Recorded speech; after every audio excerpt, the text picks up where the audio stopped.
احيه خسرنا. يا خرب بيتك يا عظمه. قبل ما نبدأ الفيديو صلى على النبي واعمل اشتراك عشان تشوف الحلقة الجديدة أول ما تنزل.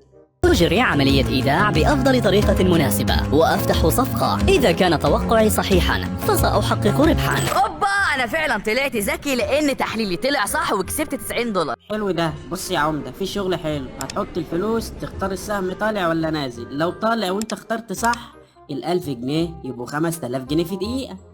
يا اسطى مطلوب نحط كام عشان نشتغل؟ 5000 جنيه. يا عم انت بتصدق الكلام العبيط ده اكل عيشهم على الطماعين واللي بيجروا ورا الفلوس زيك. وانت انا اللي بتجري قدام الفلوس.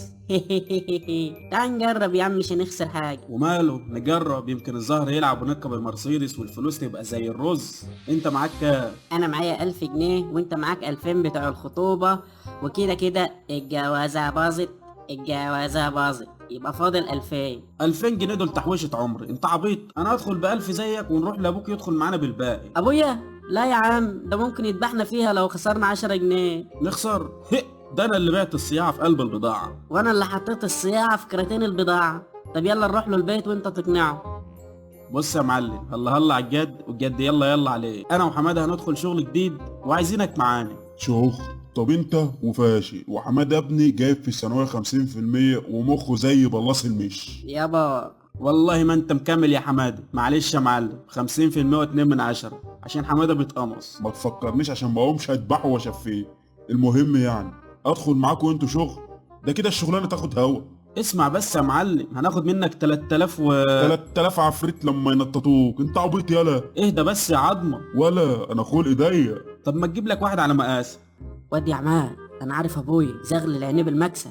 بص يا معلم، هناخد منك 3000 وهتكسب عليهم 10000 جنيه في الشهر. بجد والله؟ امال ايه، وحماده ضمن المشروع 100%. وانا مالي يا لمبي؟ مش انت اللي حطيت الصياعه في كراتين البضاعه؟ وانت اللي بعت الصياعه في قلب البضاعه. انت بتقول ايه ياض انت وهو؟ لا يا معلم مفيش. ومشروع ايه اللي هتعملوه؟ تداول يا معلم. اعوذ بالله، مخدرات؟ مخدرات ايه؟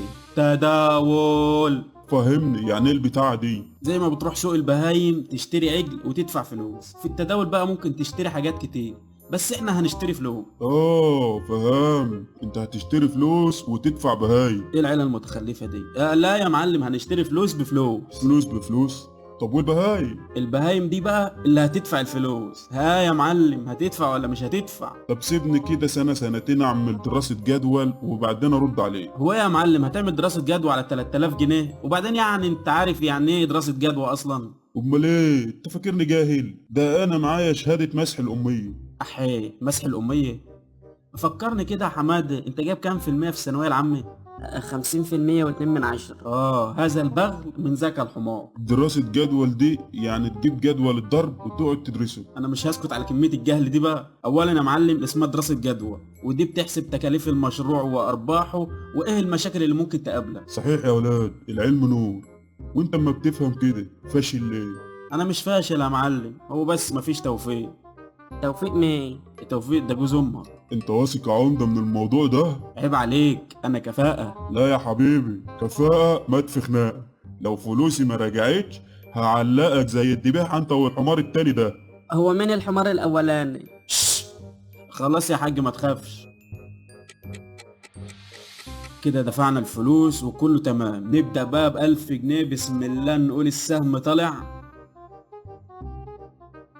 احيه خسرنا. يا خرب بيتك يا عظمه. ما توتوروناش بقى يا ناس، اهدوا، هنكسب المرة دي. نزود كمان 1000 عشان نعوض الخسارة. نختار السهم نازل، بسم الله. يا جدعان حد يشيل البتاع ده من ايدي. هات كده، اركن انت على جنب، انا حظي حلو. ندخل بالباقي بقى مرة واحدة عشان نعوض. نهار ابوكوا زي وشكوا، فلوسي يا ولاد الرفضي. اهدى بس يابا، ابنك عبقري. عبقري؟ احي احي احي. نختار السهم طالع. متنه. متنا. تعرف تجري؟ اجري يا عمدة. هتروح مني في الليلة طلع. لو عجبك الفيديو اشترك في القناة واستنى الحلقة الجديدة وشوف عظمة هيعمل ايه مع حمادة وعماد عشان يرجع فلوسه.